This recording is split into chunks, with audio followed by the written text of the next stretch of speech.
While we respect the Kenyan legal system and acknowledge the judiciary's role in upholding constitutional rights, we must respectfully and firmly assert that Islamic inheritance law, which we call faraid, is a matter of religious doctrine, not personal opinion or civil rights subject to reinterpretation through secular lenses. This is a momentous and sensitive development, one that directly intersects with the domain of Islamic personal law and one that demands our utmost reflection, understanding, and response. The Quran and the Sunnah on inheritance. Islamic inheritance laws are detailed in Surah An-Nisa, chapter 4, and elaborated upon by our scholars, and are not merely cultural practices, are divine instructions. The Quran clearly outlines who is entitled to inheritance and under what conditions, leaving no room for subjective interpretation or social pressures due to override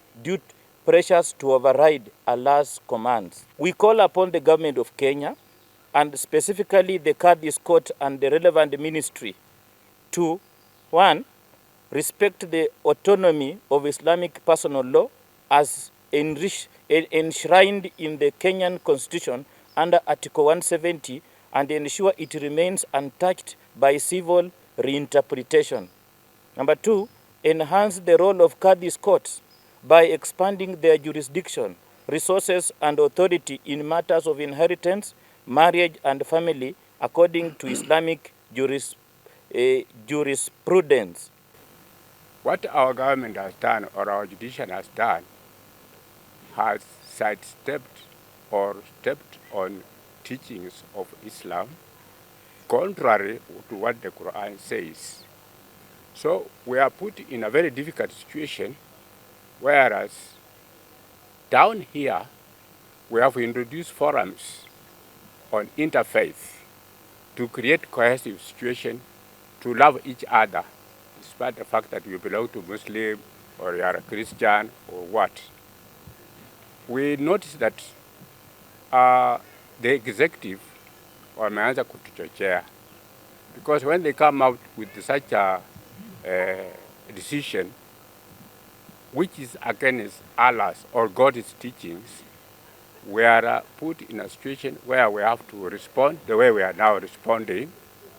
Uamuzi huu wa Supreme Court unaonyesha kwamba kuna haja ya mabadiliko. There's a need to do a change in the law whereby the Qadhi's court becomes final.